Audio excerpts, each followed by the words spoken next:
গুৱাহাটী দীঘলীপুখুৰীৰ পৰা কাৰ্গিল বিজয় দিৱস পালন আৰু ভাৰতীয় জনতা যুৱ মৰ্চাৰ উদ্যোগত এই অনুষ্ঠান আৰু এই মুহূৰ্তত ভাষণ প্ৰদান কৰিছে মন্ত্ৰী পীযুষ হাজৰিকাই। আপোনাক লৈ গৈছো পোনপটীয়া সম্প্ৰচাৰলৈ। ভূমিত আজি শক্তিশালীভাৱে নিজক প্ৰতিষ্ঠা কৰিব পাৰিছো আৰু তাৰ কাৰণে প্ৰত্যেকগৰাকী বীৰ শ্বহীদক আমি শ্ৰদ্ধাৰে কৰিছো আৰু এনেকুৱা পৰিৱেশ কেতিয়াও নাহক, কিন্তু যদি আহে আমি হাত খাবৰি কেতিয়াও বহি নাথাকো।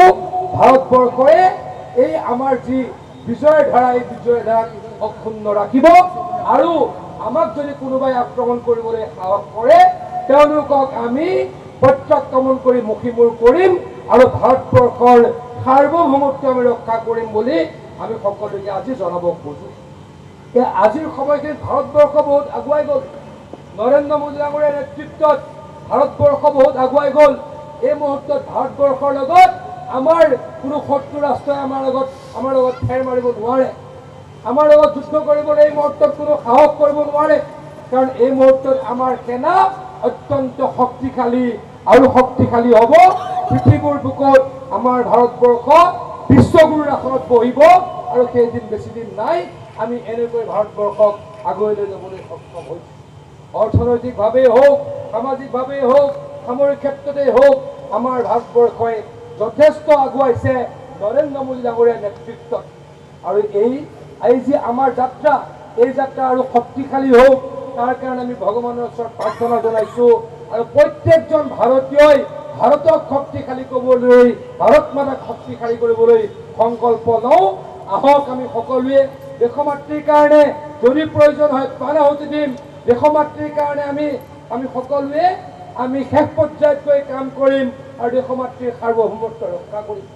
আজি আমাৰ যুৱ মৰ্চাই এই কাৰ্গিল বিজয়ৰ 25 বছৰীয়া দিৱসটি এই অনুষ্ঠানত আয়োজন কৰিছে। আয়োজন কৰি আমাৰ জোৱানসকল, আমাৰ সামৰিক বিষয়াসকল যিসকলে প্ৰাণ আহুতি দিছিল তেখেতলোকক শ্ৰদ্ধাৰে কৰিছে। মই যুৱ মৰ্চাৰ প্ৰত্যেকজন সদস্য, ৰাকেশ দাস ডাঙৰীয়া, নিহাৰেন্দ্ৰ শৰ্মা ডাঙৰীয়া আৰু প্ৰত্যেকজন বিষয়ববীয়াক অন্তৰৰ নিবিড় কোণৰ পৰা ধন্যবাদ জ্ঞাপন কৰিছোঁ। যুৱ মৰ্চাৰ সদস্যসকলক অনুৰোধ কৰিছোঁ, আমাৰ আদৰ্শ, আমাৰ এই যি বীৰ শ্বহীদসকল, এই আদৰ্শক সৰুগত কৰি আমি দেশ মাতৃক ভাল পাবলৈ শিকোঁ। দেশ মাতৃৰ কাৰণে প্ৰয়োজনত প্ৰাণ আহুতি দিবলৈ আমি সংকল্প লওঁ। সকলোৱে এই কামত ভৰ্তি হওঁ, তাৰ কাৰণে অনুৰোধ কৰিছোঁ। আৰু দীঘলকৈ নকওঁ, যুৱ মৰ্চাৰ সদস্যসকল, অসম নিৰ্মাণত আপোনালোকে কাম কৰিব লাগিব, ভাৰতবৰ্ষ নিৰ্মাণত আপোনালোকে কাম কৰিব লাগিব।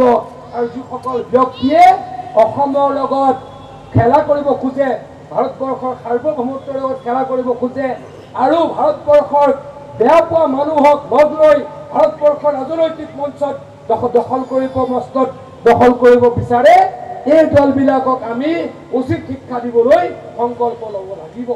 মই এইখিনিকে আপোনালোকক অনুৰোধ কৰিছোঁ। আপোনালোকৰ সভা সমিতিত অহাৰ সুযোগ পাওঁ, ৰাজনৈতিক কথা পাছত পাতিম।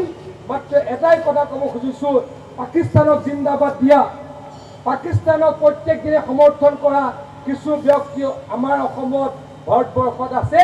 সেইসকলক লৈ কিছু ব্যক্তিয়ে ৰাজনীতি কৰে। সেই ৰাজনীতি নষ্ট হওক, সেই ৰাজনীতি নিপাত যাওক, তাৰ কাৰণে যুৱ মৰ্চাই সংকল্প লওক, যুৱ মৰ্চাই কাম কৰক। তাৰ অনুৰোধ জনাই আমি বক্তব্য সামৰিছোঁ।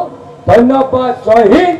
ভাৰত মাতা কি, ভাৰত মাতা কি। বহুত বহুত ধন্যবাদ।